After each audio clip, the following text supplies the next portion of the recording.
Well, last week, I had a guy who was really busting my chops about why he wants to become a state. And this is not necessarily a nefarious reprimand of any kind, but I didn't really get the opportunity to express myself the way I wish to. And there's also a couple of other things out there on the internet that's kind of driving JC and myself a little bit crazy. At least I know they're driving me crazy. One of them is the self-determination thing that is kind of sweeping. There's some pretty big, smart people that are leading the charge on that. And it's not that we're not against self-determination, but he was trying to bring it in under international law, and he was trying to suggest that, that's the way one needed to go. Now, obviously, anybody can go any direction they wish to go. So I'm not trying to say you can or you can't do anything. It's just, again, this is a show about beliefs and information and trying to present all sides of a subject matter. And, the doctrine of discovery, basically, well, that's not really the perfect example. Look, international law is basically under the powers that be.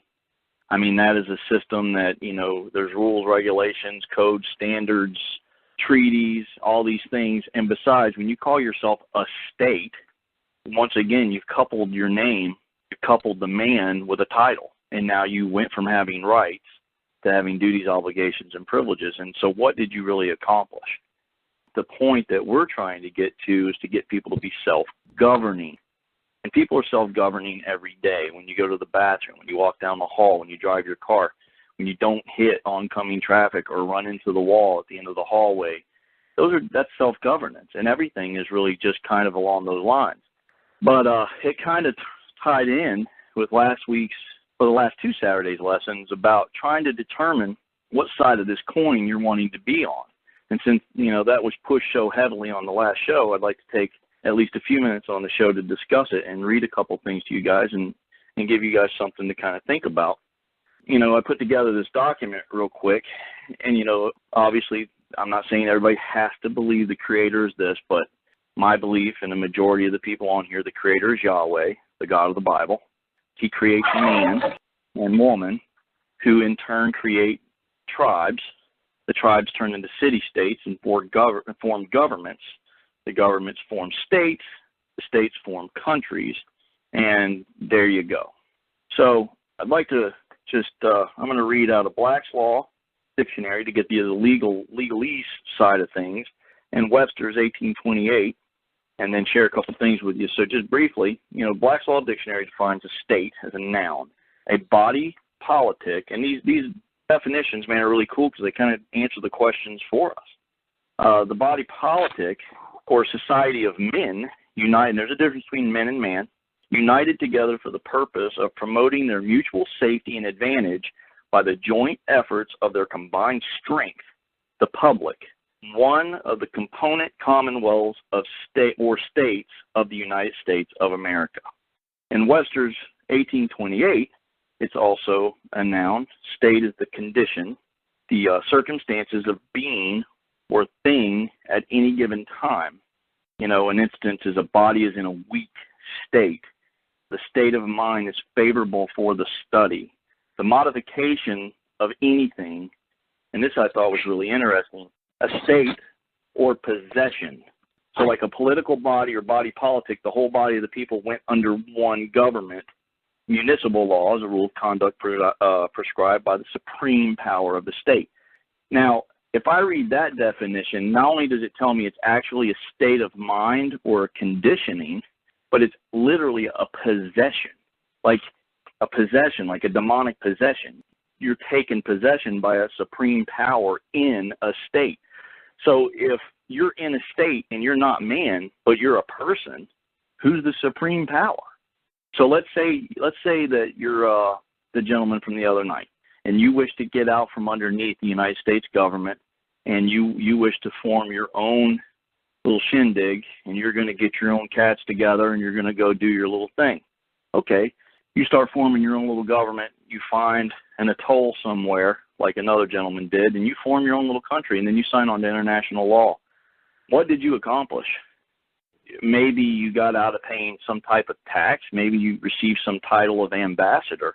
But did you really accomplish what you were trying to? Now, some people would say, well, sure, hey, I'm not giving them my money. And that's, that's great if that's what you wish to do.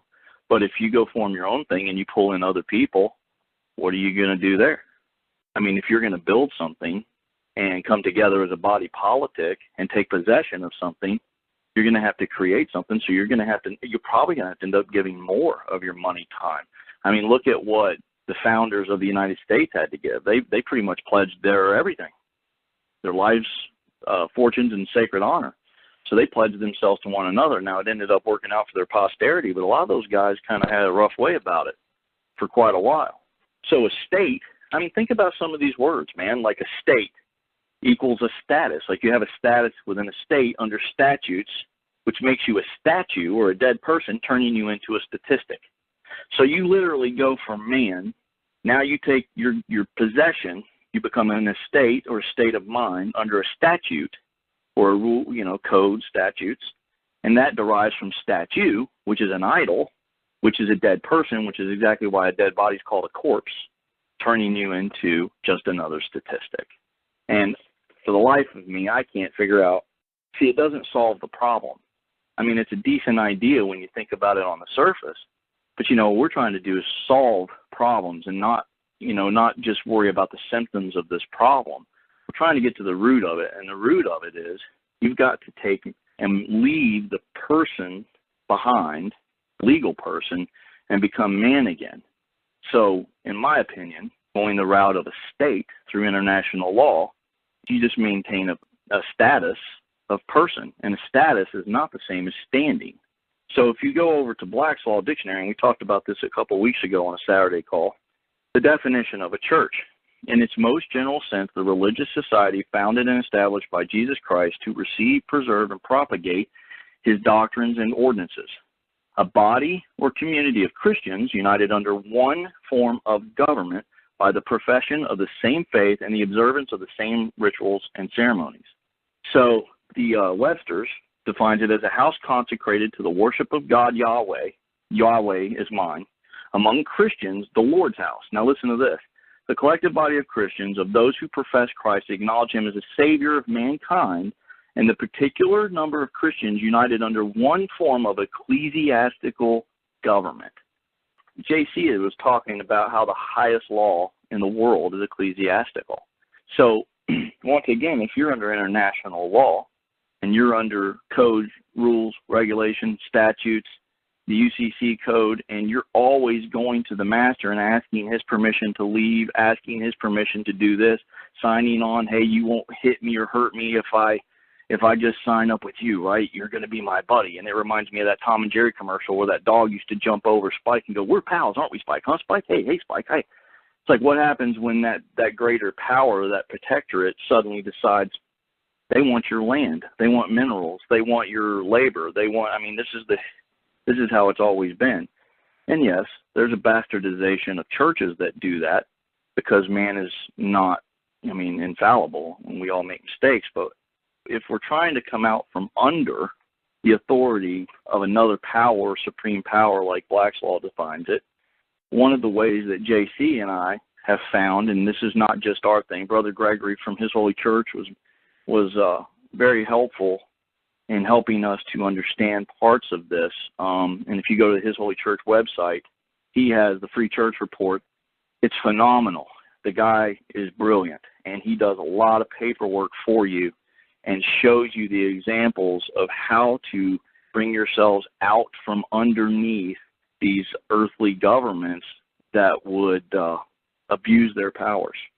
Not saying that everybody in the government would do that, but we all know that there's a lot of things wrong, and it's not just their fault either. It's ours too. We've been ignorant or lazy for a long time, and it's our job to discipline our children. And if they're truly supposed to be a servant, then we're supposed to be the master. It's our job to keep them in line, not the other way around. And we've failed at that.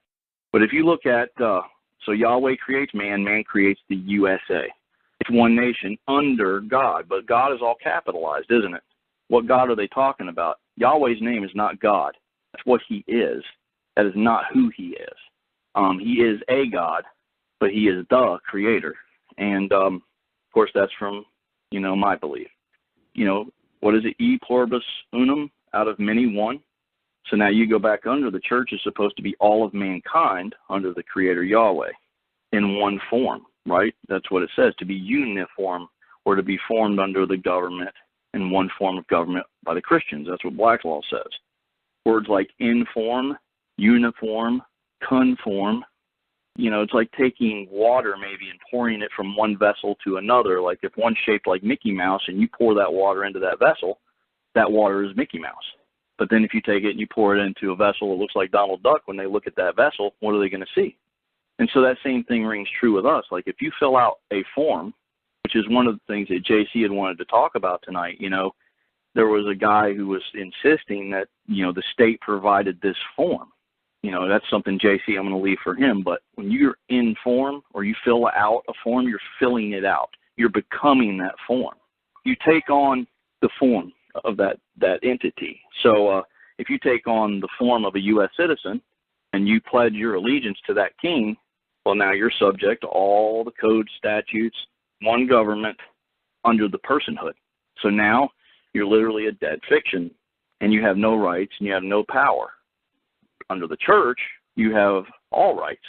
They're self-evident, and they come from the Creator. They're unalienable. No one can take them from you except the Creator, or unless you give them away.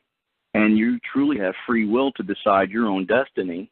Even the Creator doesn't make you do anything. You have the choice. You either follow the law of the land, and I don't mean theirs, I mean the natural rights law, or you don't. And he doesn't browbeat you or arrest you or any of those things, Some people call it karma. There's consequences to our actions, but, it's common sense, common law, that's natural rights. So we also talked about how Babylon is, that's part of that's in the legal society. I mean, legal society is part of that. And they worship statutes or statues, and they're idols. And they have liberties, duties, obligations, and privileges, but you don't have rights. So I went through that pretty quick, but everybody's got that sheet. But I wanted to give that guy, it was just something I wanted to address from last Saturday. Why wouldn't you want to be a state? Well, because you can't be a man and be state at the same time. This show is designed to teach people how to be, to help us all learn how to be man, how to stand for what we believe in, and stand with one another under one form of government. And that government's supposed to be freedom under the Creator with all rights. There's no reason. It's like the all rights reserved thing. I mean, you think about it. If you owned a restaurant, would you call and reserve a table? I mean, there's no reason to reserve anything. If you have them, you have them. There's nothing to reserve. And that's, so that was what was left over for me from last Saturday with that gentleman. And I hope it kind of answered the question of, I asked him, why would you want to be a state? And he said, because I can. But self-governance is not the same as necessarily self-determination, but they are very similar. So with that, JC, did you want to discuss that form? Do you feel up to it? Yeah, here in a minute. Do you want me to have Gus load those 2 letters? Yeah, that's cool. Gus, can you load those 2 letters, please? One thing I was wishing to add to that is we even went over earlier in the show on Saturday where it's like when you exercise, there's and sovereign rights are very different from being a sovereign. A state and a statehood where you have men who have more privileges than other men just because of their title, and you take away all of those rights, that's sovereign. That's having a sovereign. That's having someone lord over you. And so really in my mind, the only way I see it is that you can choose sovereign and choose a sovereign and choose to get together with a group of people to decide who will yield that sovereignty, or you can just have sovereign rights and recognize that everybody else has sovereign rights as well. Like that's the only 2 ways that it can work out in my mind. So, anyways, speaking about sovereignty and state sovereignty, some gentleman was talking about, and I have never, ever seen this before. I don't think any of us, Gus, Shaman, have y'all ever seen? I've never seen anything like that ever. It really caught guard. And whenever I find something new, I always wish to investigate it and get down to the bottom of what's really going on. So as soon as I looked at this form, and this was the DMV form from California, and he was saying that, since they offered some type of contract for you to contract with them, shouldn't they offer some type of thing for you to rescind that contract or to give back the deal or whatever? And basically the shaman and I were saying they offer that opportunity, like you have that right, but because we've never heard of a form, we said that they didn't offer a form. And I'm actually sticking to the fact that they do not offer a form to uphold your rights to give back the identification number that they give you on the driver's license or the identification card. So if you're looking at this DMV, it says request. You're asking. You are not requiring. They can deny a request. Request for cancellation, okay? Or surrender of a driver's license or identification card. And you can probably do those both at the same time. You can request for the cancellation, or you can surrender your identification, driver's license card. You can surrender that at any time. But if they do not grant your request to cancel it, they are absolutely still going to charge you when you get down to the police station under your person. As soon as they find out which person to attach to you, they're absolutely going to charge you. So it's not getting you out of the, service of summons. Now, if you request for cancellation and you surrender the driver's license or the identification card, whenever that expires, the contract will no longer continue. So at that moment in time, it would be canceled. But it has to expire. So because that's when they would have you come in and re-sign the contract.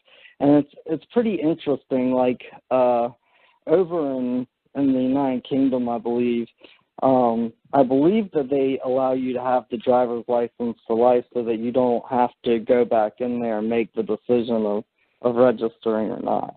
Or at least I believe they give you the driver's license until you're a certain age. So, one good thing about having forms like this that come from the state is that basically they tell you all of the necessary requirements, all of the information that they have to be able to put on their file so that they know that you're no longer wishing to contract with their identification services. And one of the things down here, it says DMV employee. And if you look at the ones that we created, because basically this is kind of an individual basis type of thing, I have helped people write these letters and these documents. So, but this isn't something that I do all the time. But DMV employees, and you got to get somebody to sign from the other side. And I believe the example that's written up will have a document that you write, or one would write to the director of the Department of Motor Vehicles. And then when he answers that question, and usually I actually line them up with about 3 questions, and I send them individually. So go ahead and get the answer for the first question, line the answer for the first question up to the answer for the second question, and then you go in with the checkmate question. But you always will wish for something in writing from that department to where if you got pulled over on the side of the road, you could show the officer, hey, here's a certified state document that came from the director of the DMV. That's his signature. And the officer will be very, very likely to let you go. So another thing is that if you just write them and basically explain certain things to them, more or less rewriting the contract to your license, you can tell them that you'll surrender that they wish, but you understand certain things now that you did not understand before, and this is expressed. And for the most part, a lot of them will let you keep a license. There was this one time where I was talking about the man who he got pulled over, no license, no insurance, no, registration. The tags were different tags, not for that vehicle. And he was drinking on top of that. And not only did they let him go with just one charge, but they also helped him get his restricted license back. And the whole reason why they helped him get his restricted license back was because they didn't want the next cop who pulled him over to take him and drag him and haul him off to jail because he didn't have a license. They just did not want to see that situation put them in another position in the future, because the officer would have completely let him go, especially since he was pulling into work, if he would have just had a restricted license. Hey, JC, if I may, I'd like to say something. Yeah. There's a lot of animosity with people, and I understand that some cops ask for it, but honestly, man, they don't know law. They don't know it at all. I mean, they're just taught one way, and they're really taught that any forms that are created or documents, they just seem sovereign citizen nonsense. So one of the reasons, and JC's getting ready to go over 2 letters that were created for you guys to look at. If you can get something back from the DMV with a signature from one of the people that they recognize, should it be necessary? No, it shouldn't be.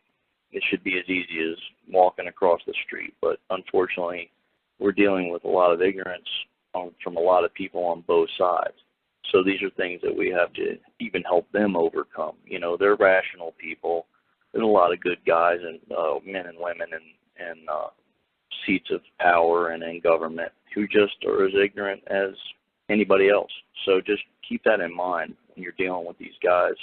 Come at them kind of like a servant, trying to help them understand instead of being angry and stuff. That was it. Yeah, I mean, it's really important to keep in mind that up until, I would say, 10 years ago, for the most part, the sovereign citizen stuff, even though they were learning, people of the counterculture were still learning law. They were still coming up with new ideas. They were still kind of exposing the truth. The real truth is that nobody knew it well enough to step out of it, on our side or the other side. And in fact, our side figured it out first because we were actively trying to do it. And in trouble a lot of the time. Yeah. So, I would say the thing about the driver's license and the identification card, and I think it's interesting that California has something for that, because I bet that they have a pretty big problem with that, especially someplace like California. But people have only really started learning how to... Yes, we do. Huh? Yes, we do in California. It is a major problem. Yeah, so people are starting to learn how to give that back to where they don't have jurisdiction, how to give the driver's license back, because people understand or are starting to understand that when you sign up for a driver's license, you're signing up with the sovereignty to elect service of summons for 180 days, which basically means that whether it's lawful or not lawful, they can make you keep coming back to court once a week for the next 6 months. They typically don't do that. Most of the time I've seen them do something like once a month. Oh, it's worse than that in California. How is it in California? If you'd like to just briefly describe it. So if they can't prove that you are on any kind of substance, if they can't find substance in your vehicle, they will tow your car and make up something to try to put into their pot, which there's an 800 number for cars repossessed, that every single day I'm outside, I see the towing companies all over illegally towing cars. This is no joke. This is how they pay for their equipment. This is how they pay for their salaries. There's a book called Policing for Profit out of Florida. I got several copies, and it talks about this is just one of many ways that they've Well, been I doing mean, this for years. kind of the whole purpose of the police department is police is actually policy enforcement, and it's always been revenue-based. Like, the whole purpose of having it is for revenue. Okay. And as far as, you know, people getting their cars towed, every situation's a little bit different, but for the most part, they can go make claims. One of my favorite ideas is whenever they actually tow the car is to write the towing company and tell the towing company that they're in unlawful possession, like they're renting your vehicle,